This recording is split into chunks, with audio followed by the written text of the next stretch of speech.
What is up, everybody? Liam Murphy here. If you enjoy this content, please hit a like button, hit a subscribe button. I am a three-time NFL best ball champion. Here to do some nerd best ball talk today. Not a lot of structure planned for this, but we'll see what we discover. We're going to be using, of course, the BBM leaderboard tool. You can find that in my Discord. The link to join is in the YouTube chat. Make sure you get in there. You came for the flute? Man, I don't know where I put my flute. Oh, I see it. I have found it. Actually, give me 1 second, guys. I just need to edit this video so we don't have no randoms talking in here. Subscribers only mode. Shout out. Subscribers. Got to be subscribed to the channel to chat in here.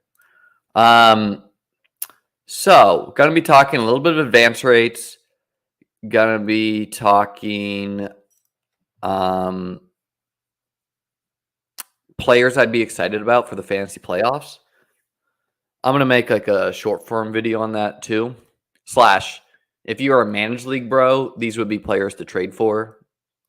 Especially if they've disappointed, but yeah, so just for advance rates first for me, I think I'm at 29 out of 150 in BBM4. In DraftKings, I am 43 out of 150, which is 29%. Now, this is not a one-to-one comparison for many reasons. One being how I did my DraftKings drafts was pretty insane. I did like 20 or so originally, and then they just seemed like a chore compared to other drafts I needed to do. So I saved them for the end. And then like the last day or two, I entered between 15 to 20 drafts at the same time. Originally, I tried to just open a bunch of windows on my computer and make the screen small. And then that became hard. And so I ended up instead just entering 15 to 20 on my phone and just like clicking into each one and steering them / drafting. Now, I did some things to make it easier on myself, such as DraftKings added the ability to exclude players at the end of the draft season. They added this tool. So I excluded some bad ADP values, I thought. I also took a lot of elite quarterback in the second round to make it easy on myself, because obviously the hardest thing to do when you're doing a bunch of drafts, especially on DraftKings, which their UI is not great, is to like look at your roster, determine what you need on your team, and then also make a pick. Like that's difficult to do when you're juggling 20 drafts. So I took a lot of elite quarterbacks just so I didn't have to figure out quarterback and get squeezed on there. And obviously the elite quarterbacks are doing well in general as an advance rate perspective. So even though I'm advancing 43 versus 29, like so many players, especially new players in best ball, they hyper fixate on advance rates, and they try to make decisions on what to do in future years based on advance rates, which is just not great process to me for many reasons. Let's talk about that a little bit. If we just talk about my DraftKings teams, those teams are probably not correlated as much as my underdog teams, right? Also, I drafted a lot of Rashad Penny, who's obviously not played this year. And when I'm doing so many drafts at the same time, like I didn't have time probably to draft a lot of Rashad Penny. Is something that happened there. Now, if we look at my Best Ball Mania 4 teams, first, got this DM from Rusty Skills, who looked through my teams here. And he sent me this, which we've already looked at this together. I've looked at this. I pulled this data a couple months ago. Now it's easier with this tool. But this is my teams drafted here. I'm not fact checked this. I'm just taking Rusty at his word. It looks right enough to me though. But these are the teams drafted here in this column. These are the advancing teams here, and these are the percent advancing. So you can see I'm only advancing one team in April. Now the contest, there was only 2 days in April, and I drafted 15 teams the first day of the contest. So my first day teams are doing very bad advance rate wise. I'm only advancing 6% of them. Compared to September, I'm advancing 30% on a 10-team sample. Now, this doesn't tell a story. A lot of people will be like, oh, looking at this means you'll draft later, right? No, because you have to think through what is actually happening. You can't just look at these numbers and make it easy on yourself. A lot of people just want to be like, oh, they want to make things simple. And some things are okay to be simple on, and some things are not. Like, for example,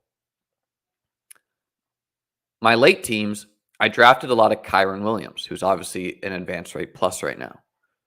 I did not draft Kyron Williams in April and May, probably at all. I drafted some Zach Evans, actually. Now, we have to think, is that a year-to-year phenomenon? Is that something that's going to happen next year too? And what I would say on that is not necessarily, right? What will be a year-to-year phenomenon is I will have better information in September and August. Unquestionably, I will. However, some years, I'm going to be drafting Kyron in April.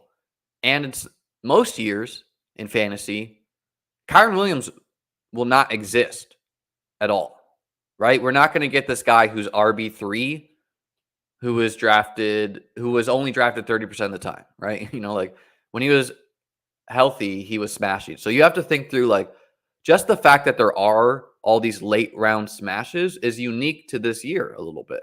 Yes, every year we're going to find usable guys, but how good some of the late round guys have been is not a sticky year-to-year phenomenon to me, logically, right? So a little bit of art here, a little bit of science. I really like the BBM4 tool by Patrick, who's, by the way, added some extra features. You can't see with my picture here, but he's added the buddy list and the pick'ems list. Buddy list is just people drafting against you. So you can look at that for yourself. And yeah, looking at my BBM4 teams,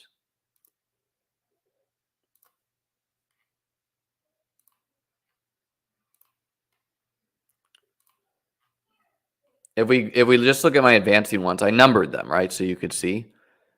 Of my first 42, I'm advancing, or I guess of my first 41, I'm advancing 1.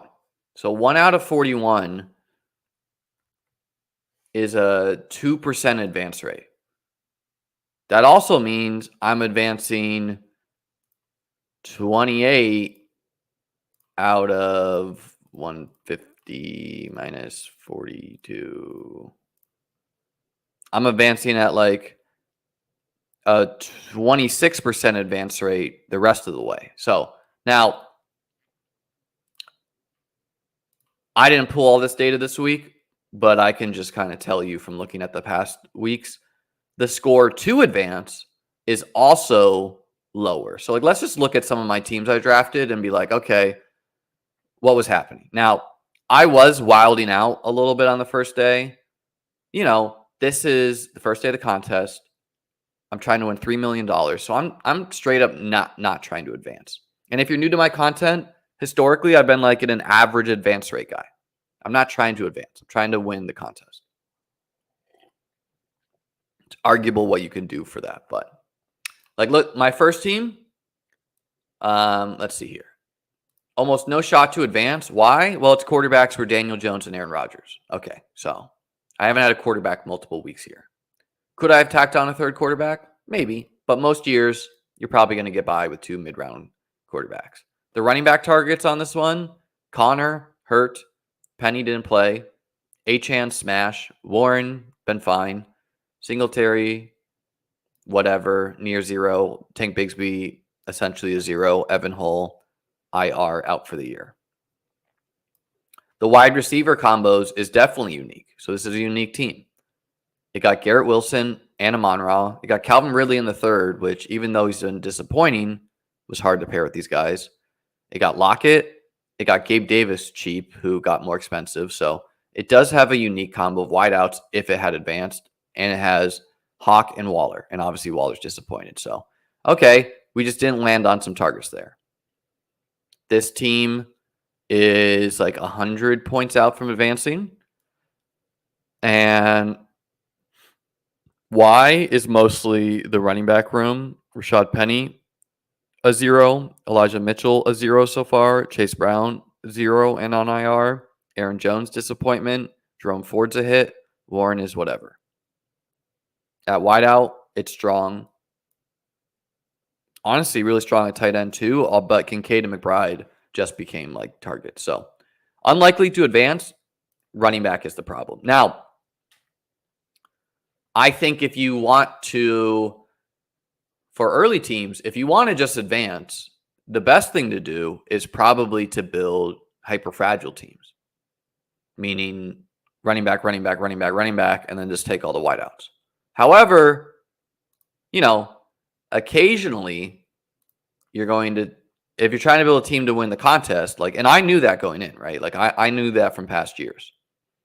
However, if you're trying to build a team to win the contest, if I had hit on some running backs, so just replace Penny with Mostert and Mitchell with Achane and whatever, Chase Brown with Kyron. If I had that team plus these wide receivers, now we're talking about a team that can win $3 million.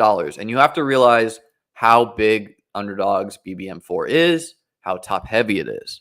So if you have an advance rate mentality, it's basically like playing for a min cash. It's just misguided. So this team, about 100 points out from advancing. Again, it's running back. Ramondre, pretty disappointing at cost. Connor has not been playing. Charbonnet, there's a light on for him to turn it on. I think you'd be excited to advance him, but he's not done anything so far. Piron's done nothing. Gibson's done nothing. Bigsby's done nothing. Wideout, pretty strong, honestly. Tight end is fine. So again, it's running backs. This one is actually close to advancing, is 4 points out. And this one did take running backs higher. So it got Barkley and ETN. ETN's obviously been a smash. Also, Richardson's on a lot of my early teams and just a lot of my teams in general. So that's going to hurt it. Let's see. I want to look at a team that's close to advancing. So I was looking at some of this last night. Fell asleep launch night is not doing so good. So this team is a Hurts Stroud team. I gave it the strong emoji, muscle emoji. It's at 895. Advance rate line is only 912, which is probably pretty low to be advancing in general. Speaks to early drafts as well. So this team is a Hurts Stroud team, so very good quarterbacks. Even though it's only been Hurts, Stroud's contributed 0 points. White, Charbonnet, Damian Harris out for the year probably. Gibson, Warren, Miller, Bigsby. So running back is still not great. However, White is doing something at least. Gibson's giving you a little bit of points. Warren's giving you a little bit of points. Miller and Bigsby near zeros, but they're out there.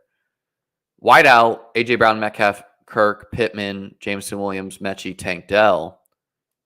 So 5 to 6 good wideouts, depending on your view of Jameson Williams, Hawkinson, and Kincaid. So it's really just running back hurting me on these teams. Do we know average second place point total? I mean, you could calc it for your teams, bro. Do you Achane teams advance with him missing these games? Yes, Achane teams should be plus advance rates, even missing these games pretty easily, in my mind. So it's really just my running, me going a lot of 0 RB, me taking Ramondre over ETN, me taking guys like Evan Hull over Kyron Williams. It's really marginal things here that are hurting these early teams that I don't think are year-to-year phenomenons. This team's close to advancing, 30 points out. Allen and Herbert, so that's definitely unique and good.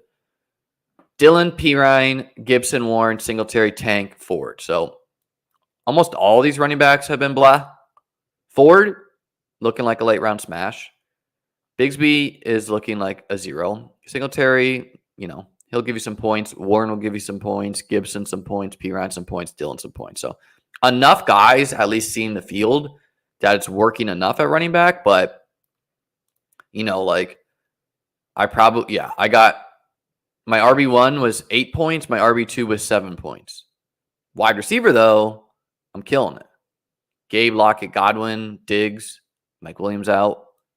Hawk and Kincaid is a common pairing for me.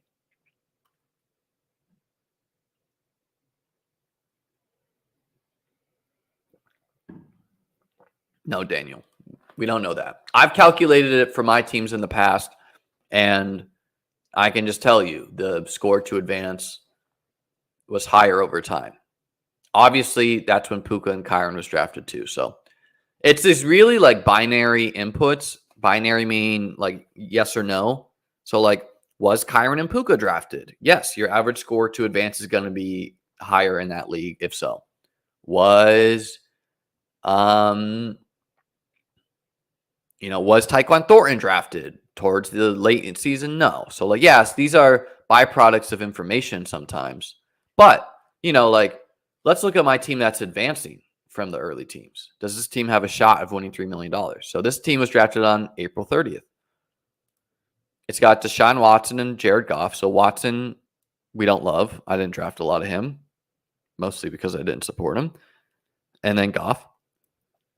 It's got Etienne, Pierce, Warren, Miller, Chase Brown, and Jerome Ford. So Ford a hit, Etienne a hit, Pierce, Warren, Miller, leave a light on for. Tyreek and Amon-Ra, which is already a very unique pairing. So already we're liking this team because Tyreek and Amon-Ra were only comboed on 385 teams. And I have one in here and advancing it. Patrick's got you here. Average second place score is like 980. So Tyreek Amon-Ra, Debo, Gabe Davis, Kittle, Njoku, Laporta. So nuts at tight end. Debo's not been playing, but this pairing is exciting. The back end guys are whatever. It's got ETN. So now we can look. Okay, so how many of these guys also have ETN? 22 teams, of which I'm one. And then throw a guy on there. Throw on a Gabe Davis. Guys with ceilings, obviously.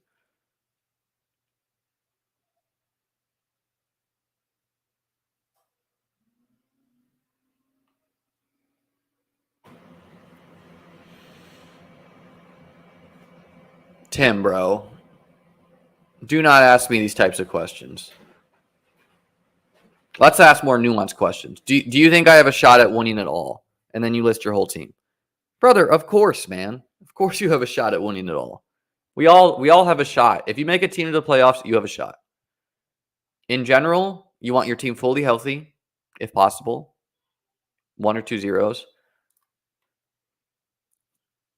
I don't know what's going on. Maybe I broke it here. Let me close some tabs.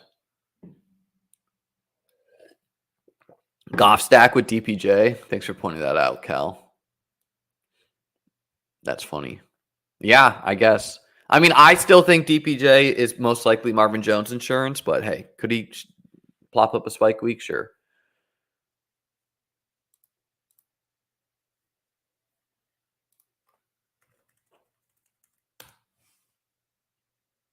Okay. I don't know what happened. Let's get back in there. Again, if you're in my Discord, link to join is in the chat if not. And you go under best ball resources.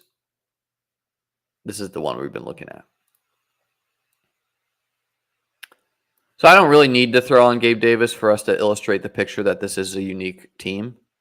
And that's, now that's only one part of the picture. You also need to look at some other teams and be like, well, maybe every team's unique after 5 or 6 picks, Throw a flute up. All right, guys.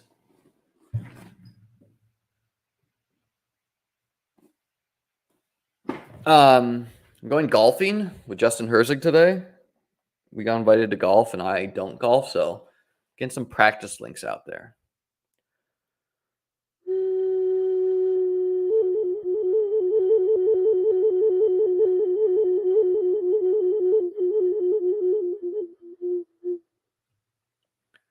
Tried to really put my all into that one. All right. Just because I want to know. I had ETN, Tyreek, Amon-Ra, and then I think we said Gabe Davis. Okay. So now we're down to 3 teams in the contest.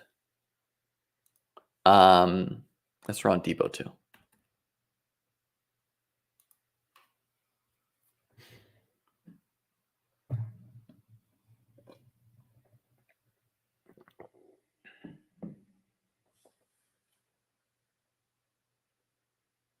I have a feeling when you narrow it down to like one team or something, maybe it's harder for the tool to calculate it. That's why it's taking so long. All right. We got the only team with this. So now we have our win condition. And I'm sure I could replace Debo with Kittle or with Goff or whoever. But the point is, if these 5 players here are healthy and I make the playoffs, and then they all just score like 2 touchdowns a game, weeks 15, 16, 17, boom, we won $3 million probably. Is it concerning we've not heard a lick on James Conner's knee? No, I think I heard that he's on trending back.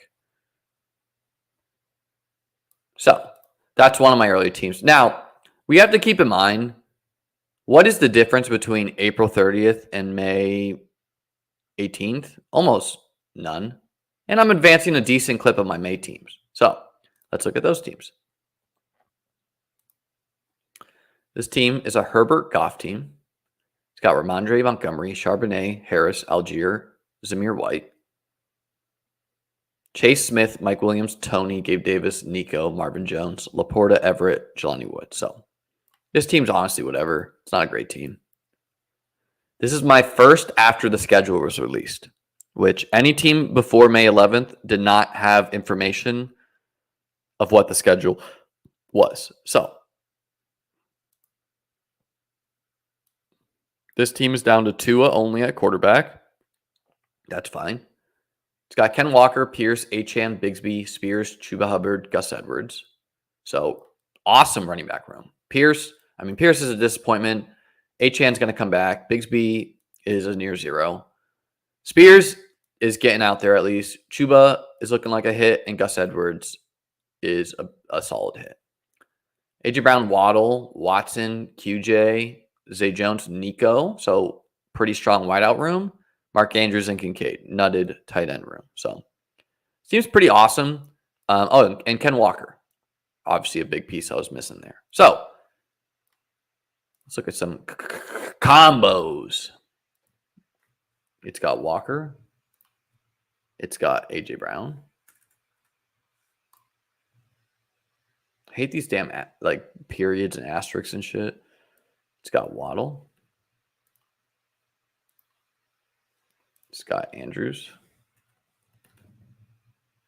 Just that right there should be rather unique.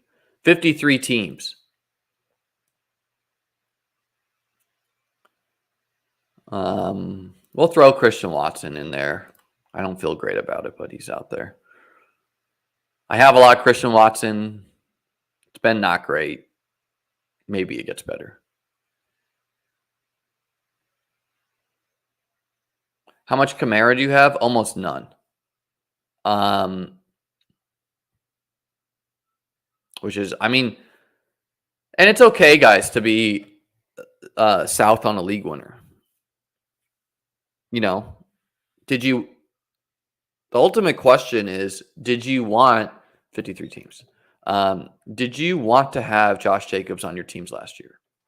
Well, the answer is, if you could carry him in the playoffs, sure.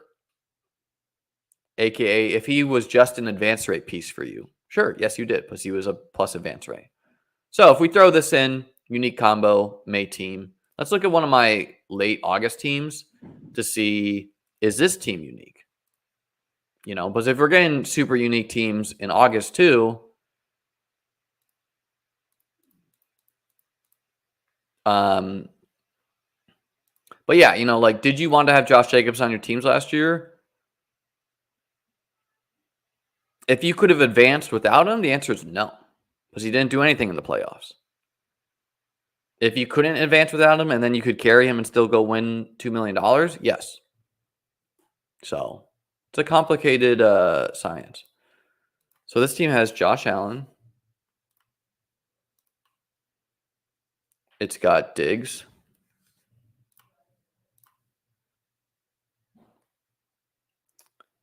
And then it went Debo.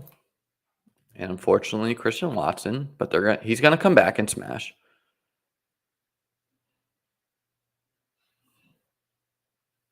Isn't that results-based thinking? I mean, I don't know. Is it results-based thinking to say, do you want to have Calvin Kamara on your team? Probably yes, too. The answer is sure, but also no, because every year there are guys that are going to advance you that don't do well in the playoffs. And if you think the game is just do the guys who do well weeks 1 through 14, you're wrong. So this team's already unique itself, was drafted late August. Speaks to the uniqueness of super stacking a team. It's my high scoring team too, by the way. So that right there, pretty unique. Oh, no, this is not my highest scoring team. This one is. Lowest scoring advancing team has 876. That's hilarious. Let's look at some of the schedules.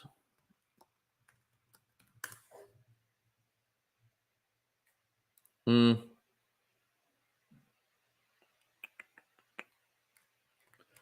actually instead going to look at it like this just so that I can see it all.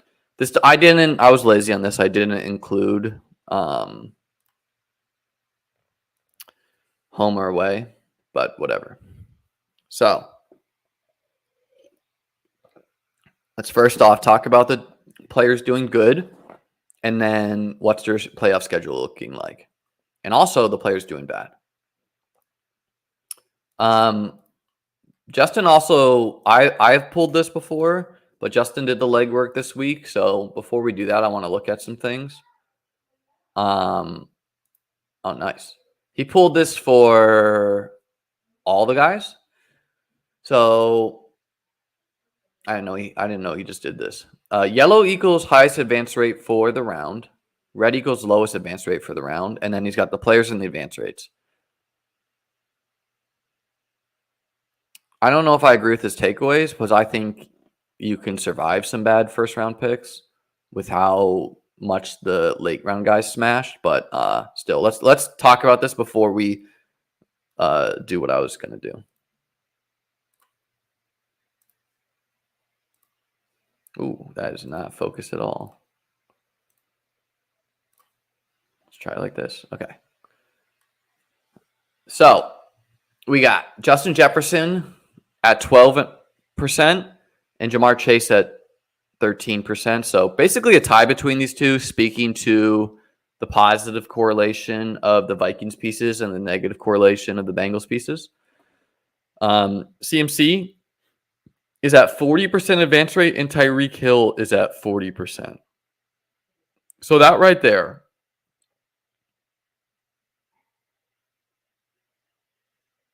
I don't understand how these guys advance.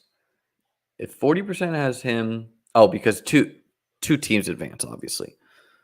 Keep in mind, 16.67% is average advance rate. So CMC and Tyreek smashing the first round.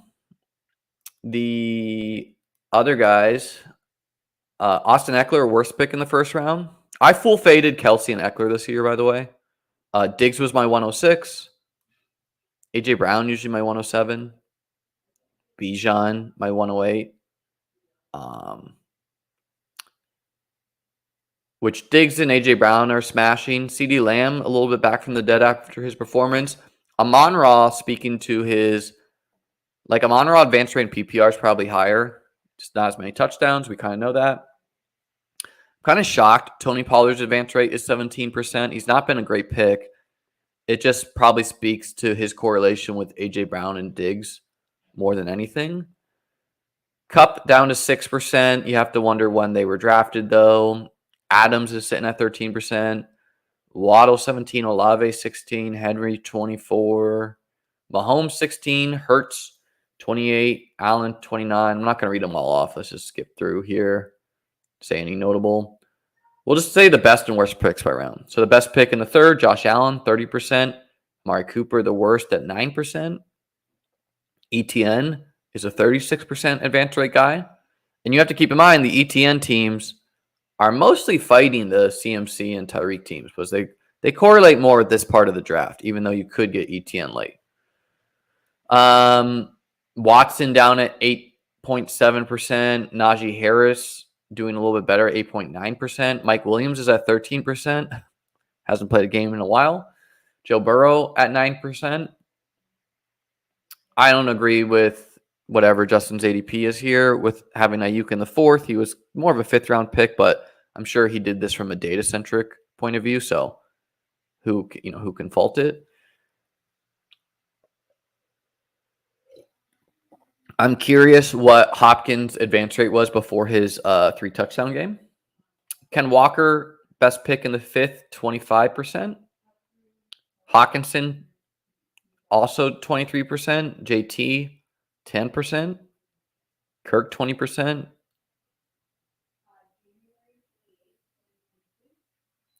Jerry Jeudy is a lower advance rate guy than J.K. Dobbins, but that's only because he was picked in the third round a lot of the time. Gabe Davis, Mike Evans, and Jordan Addison are looking like the best picks in that round. However, Addison just takes a ding, obviously, with the quarterback news. I'd give the edge to Gabe over Mike, but it's a little bit schedule dependent. Zay Flowers a respectable 17%. Cam Akers down to 10%. Kyle Pitts only at 13%. Kamara already at 27%. Has not played a lot. Swift, 27%. Surprised it's not higher. Sky Moore, 13%. Watson, 8%. QJ, 10%. QJ is a guy who's been a zero who, went 5 for 50. He can get a touchdown here and there. He can give you some usable games. Tua, a 30% win. Bateman, 15%. Speaks to his correlation, but he sucked. Tony sucked. Burks has sucked. Brian Robinson, 24%. Richardson, 15%, somehow. Charbonnet is a lower advance rate guy than Pat Freiermuth, which I guess the only thing I'd say on that is like a Pat Freiermuth team is more likely to have taken a different running back than a Charbonnet team, which is counting on Charbonnet a little bit, and Charbonnet's disappointed, even though they both have been zeros. Having a zero at running back hurts you more than at tight end, probably. The next round, Mostert, a 48% advance rate. Like, he would be the classic guy of advancing anyone but Mostert in the playoffs. Sounds like a good idea to me for your equity of $3 million at least. Because we're going to look at this for a lot of teams, but Miami's playoff schedule, Jets, Cowboys, Ravens, is like the stone worst. Not who I want to play. Can they have a good game against one of these teams? Maybe two? Sure. Can a guy have a good game here or there? Yeah. Is the overall team going to be doing what they did against the Broncos? No. And most concerning, their Week 17 matchup is probably their worst one. I know Miami versus Ravens was my top targeted game before in the preseason. It was a little bit simple, just being like, hey, look what they did the past year. Explosive Miami team, potentially explosive Baltimore team. Let's go. Now, defensive injuries can happen still. We know elite offenses can get it done against elite defenses, but it's not been happening as much this year. Like how hard are these matchups? I would probably say like Ravens is the worst, Jets the second worst, and Cowboys maybe the best, which is not how you want it. You want you at least would want week 15 to be a good one, in my mind. So, but we'll look at that for all the teams in a second here. Mostert 48%, Kincaid at 19%, expecting that to climb quite a bit. Nico at 26%, a little bit low for him in my mind. Just, you're competing with Mostert. Pirine, the worst at 12. Bigsby, the worst at 12 for the next. Rashad Penny is out advancing Tank Bigsby. Don't know how. Achan is still a 37%. Laporta only 23%. Remember, Laporta was available in 18 for stretches, so Van Jefferson, the worst. Thielen, 34%. A little light on him in my mind. Not enough touchdowns, I guess. Komet, the best pick in the 13th round at 20%. That's an easy round to be like, I want anyone else. I would rather, for playoffs, I'd rather have Roshan. I'd much rather have Rashee Rice. I'd rather have Tajay Spears. Sam Howell, 23%. Greg Dulcich down at 11. I think Greg's done for the year, second time on IR. Irv Smith, 11. Who was taking Irv Smith, man? In round 15. Curtis Samuel, 23%. I don't know how Samuel's outproducing Shaheed. I guess he scored a lot of touchdowns. Justin Ross, 13%, and he's going to jail, I think. Gus Edwards, 25%. CEH, 13%. Zach Moss, 35%. Kyron Williams still at 33%. So we're through week 8, guys. Week 9, week 10, week 11, week 12, week 13, week 14 to the regular season. So 6 weeks left in the regular season. 9 weeks until we crown a $3 million champion. Insane shit. So shout out Justin for pulling this data. Let's just go team by team and talk playoff schedules. I'll try to zoom on this a little bit. Cardinals, who were expecting to have Kyler back. 49ers, not a great matchup. However, a mobile quarterback has given 49ers a little bit of fits. So Bears, awesome matchup. And Eagles, which I would have thought was bad in the past, is now a great matchup. So honestly, plus schedule for the Cardinals. Maybe the Eagles defense secondary gets healthy. I don't really know what's going on there, but Falcons, Panthers, smash spot.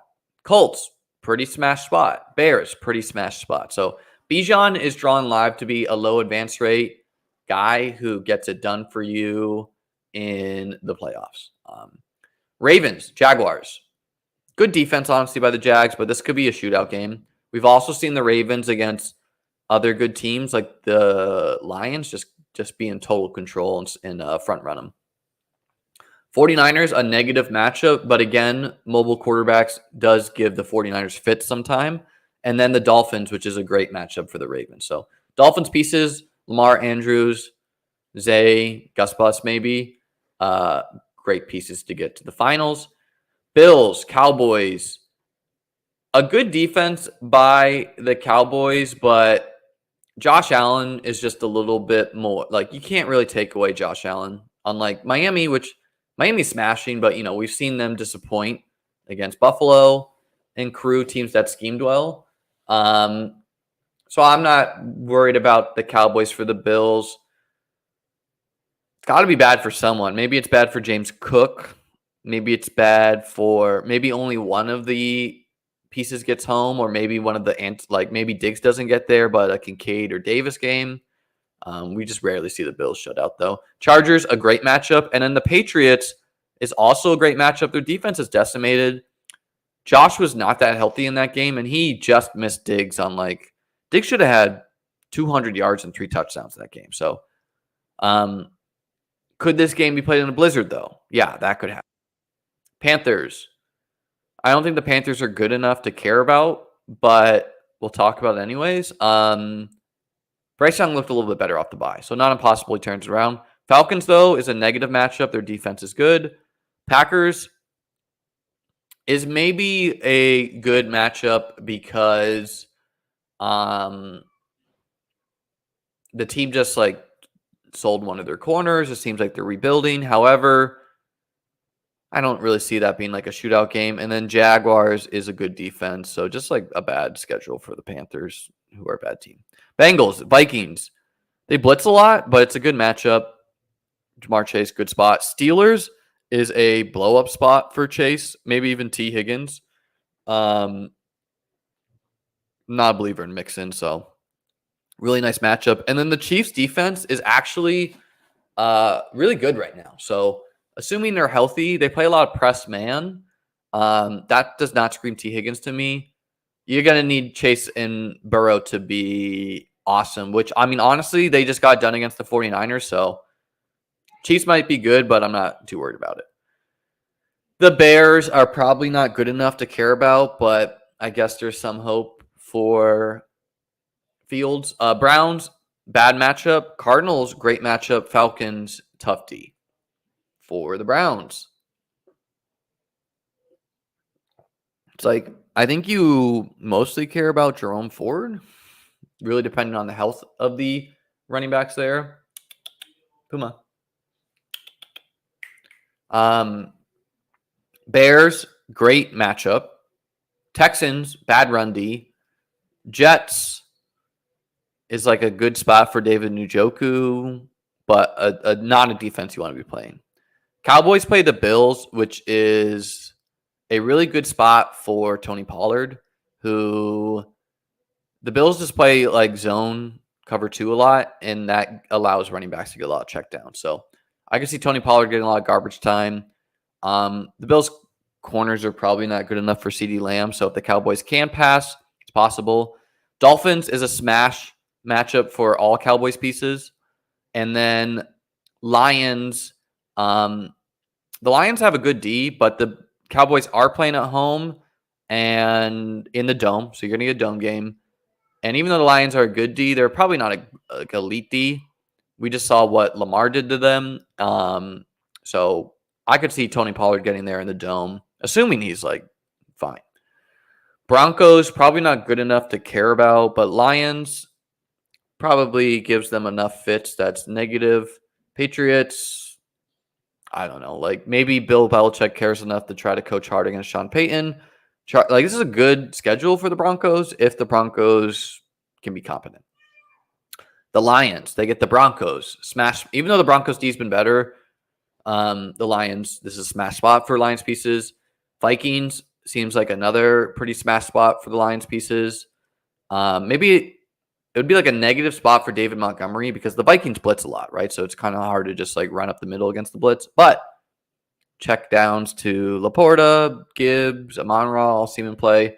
And Cowboys, even though it's a good D, just the way the Lions play football versus the Dolphins seems like it mitigates what the Cowboys do on defense more, where it's like the Lions can just like smash mouth, run the ball against you. That's not the Dolphins game, right? Packers, Bucks D, probably good enough to give the Packers fits. Panthers are a bad team, so the Packers need it, so not impossible. Aaron Jones, AJ Dillon, Watson gives you a game. Vikings, I mean, I would have thought this was a plus matchup going into it, but they did not get it done against the Vikings this past weekend, so maybe someone.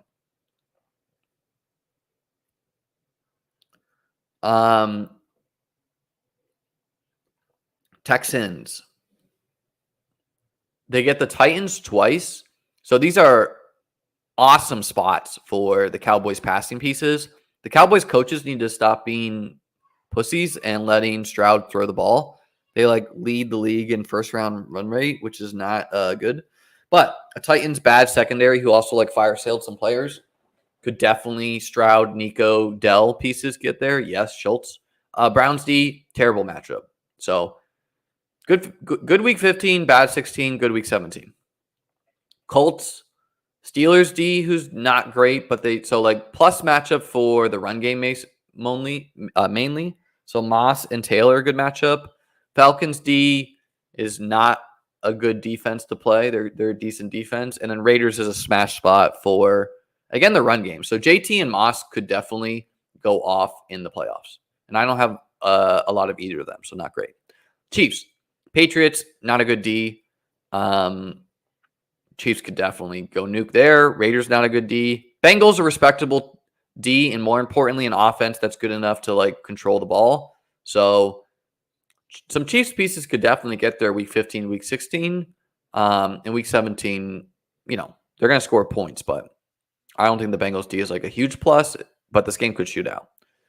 Chargers get a bad Raiders D. They get a suspect Bills D and a bad Broncos D. So Chargers pieces are in pretty smash spots, especially for Austin Eckler or Josh Kelly, plus running back matchups for all of them. Keenan too versus like the zone Bills seems good. Rams get a Commanders D who just traded their two best pass rushers. A Saints D, which is respectable, and a Giants D who is actually playing better, but bad against the run still. So a good spot for Kyren Williams week 17 if he's back, and the Rams are like trying to win football games still, which is in debate. Jaguars get the Ravens, which is not a good defense to face, but maybe this game shoots out a little bit. Bucks, the Ravens, Jags should be able to score here. Better spot for the passing pieces than the run game pieces, and a better spot for Calvin Ridley because the Bucks play zone and blitz, and that's more Calvin Ridley's game versus like a man D. And Panthers plays a lot of zone too, so two good spots for. But Panthers also a great spot for ETN. So ETN, Ridley, Trevor, decent playoff schedule. Dolphins, Jets, not a good spot. Maybe the run game gets there. Cowboys game, not a great spot. But, like the Dolphins are so explosive, maybe they get it done. Maybe they don't. Who knows? Ravens, not a defense you want to face. Vikings get the Bengals with Josh Dobbs. Like, I don't know, man. I don't know what to say about the Josh Dobbs Vikings here. But the defenses they face, like the Bengals and Lions are good enough. Packers are worsening. Better spot for the run game. So we'll see there. Patriots, probably not a good enough team to care about, but their schedule is bad to okay. Saints get the Giants, so good spot for Kamara. They get the Rams, fine spot for Kamara, and the Bucks, which if Vita Vea is playing, maybe who knows? Because the way the Saints play is just check down, so this could be like a Kamara check down city game if the Bucks blitz and play zone, but we'll see. It's a pretty decent schedule overall for the Saints. Maybe Rashid Shaheed week 17. The Giants get the Saints. The Giants are probably not good enough to care about. Eagles, Rams. So like two bad spots for Saquon maybe. Saints have been a little bit worse against the run recently. And the Rams are a fine matchup, so maybe a plus spot for Saquon. The Jets are probably not good enough to care about, except for Breece Hall, an occasional passing game piece. So Dolphins, great spot for Breece. Commanders, probably a good spot. And Browns, they're more susceptible against the run, but it's a really good defense overall. So good to see that game being low scoring. Raiders, probably not good enough to care about, but they have 2+ matchups and 1 bad matchup. Chargers and Colts, not the best defenses in the world. Weaker against the pass for the Colts. And then the Chiefs, respectable defense. Eagles get Seahawks, Giants, Cardinals. Smash spot week 17. And they're just good enough. Like the Seahawks defense has been really legit this year, but the Eagles are good enough to get things done here. 49ers get Cardinals smash spot. Ravens tough spot, but they're good enough to score. And then Commanders, which they should be able to do whatever they want. And is looking like a real smash spot for Ayuk, the way the Commanders play defense. Seahawks get Eagles, which is again a plus spot for the passing game, negative spot for the run game. Titans, which is a plus spot for the passing game, negative spot for the run game. Although teams have been running a little bit more against the Titans this year. And then the Steelers, you can kind of do what you want against the Steelers. You can run against them. If you can hold up in pass protection, you can pass. So DK Metcalf could go off. Ken Walker or Charbonnet could too. Steelers get Colts. Steelers are probably not good enough to care about, but their passing game gets a little boost against the Colts. Bengals, probably not a team they want to play. And Seahawks, like maybe Jalen Warren gets them there and check down garbage time. The Bucks get Packers. It's like a fine spot for Shad White. Jaguars, yeah, it's a tough defense to face. Saints, good defense, but whatever. Titans, probably not good enough to care about. But I also think their schedule's not great. Texans D's been fine. It's like an okay spot for Derrick Henry, I guess. Washington team gets Rams. It's a fine spot. Jets and 49ers, which are like two bad spots. So 49ers, Washington pieces, negative.